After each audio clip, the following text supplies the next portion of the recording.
I mean, we're 11 minutes, roughly, just 11:10 into this race, and it is moving. Yeah, we might get an aerial view here to see how this is playing out. They're crossing 2 miles right now. Stegall 11:19, Macchia 11:19, and Godsey right there with them. They're running stride, literally stride by stride. Look at those splits. Yeah, Carolyn Hood actually made up a ton of ground in that second mile, ran a 5:52 second mile. That was just as fast as the 3 leaders there, so she really performed well over that distance.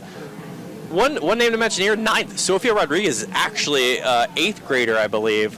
Really talented individual who's looking to, make a big statement here. Last 8th grader, I remember making that big of an impact or having those kind of races. Ran pretty well a couple weeks ago for North Carolina State. If I am Macchia and Godsey, I do not want to see Stegall with me with 800 meters to go. I want to sort of try to get some distance between her and me toward the end, because we know that Stegall has a ton of speed. Yeah, well, there's 2 ways to work that out, Corey. If they're running a pace that's moderate, then yeah, Stegall is going to be be ready to strike.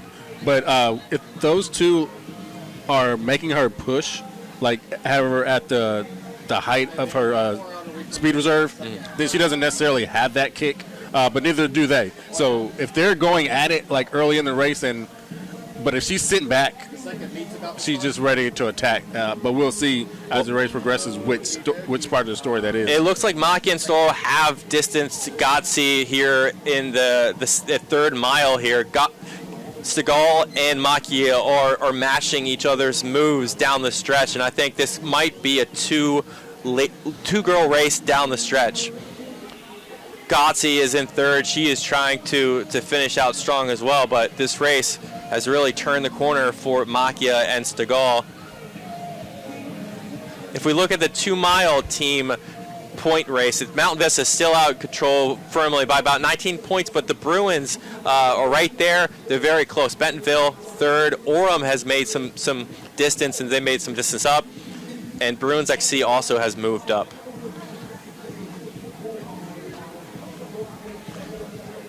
So we are getting toward the very crucial point of this race. We probably have about 2.5, probably 3 minutes of running left for these ladies on the course. Yeah, and when we get it back to the front, we'll see who's really putting it down, who's controlling this pace. And that's what's going to be the key when you talk about the scenario you just mentioned with the speedster in the middle of it. Yeah, and that is Stegall there in the teal, Macchia in the blue, running that tangent.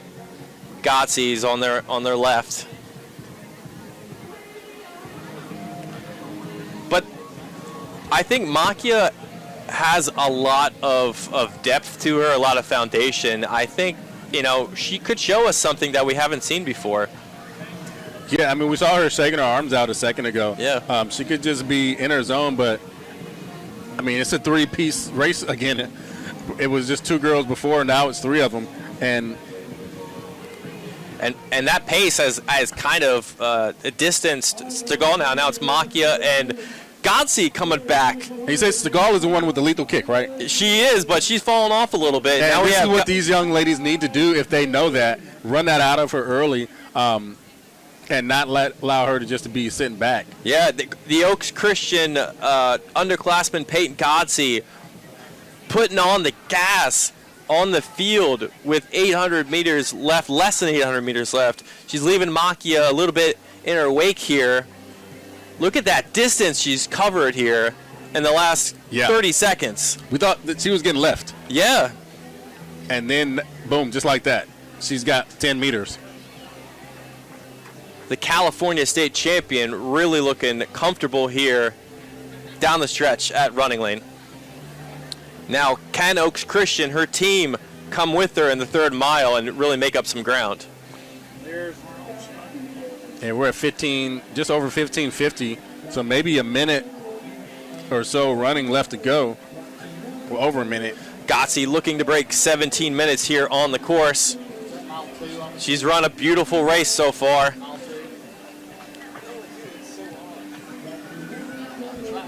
talk about dropping the hammer. And a surprising hammer because she got left. Yeah. Hey, man, it looked like she was done. She was done bun, but then she dug deep. Or maybe she was just playing possum. Yeah. Or she was on the outside running in clean ground. But it doesn't matter where she's at now. She's got a significant lead. She's got just 30 or so seconds left as she comes underneath the Garmin overhang. She's going to see the crowd to her right and left. This is one of the most electric atmospheres in racing here.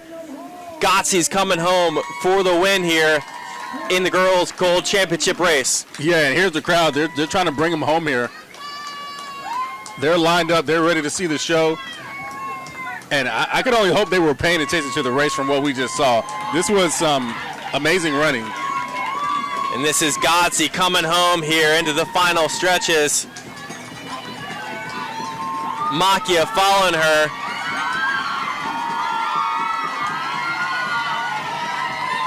Payton Godsey of Oaks Christian is going to take the 3rd annual Girls Gold Championship race. 28. Godsey with the official time of 17:28, followed by Zariel Makia, 17:34. And here comes the rest of the field. Yeah, and for what we just saw, the footing, those are some very good times.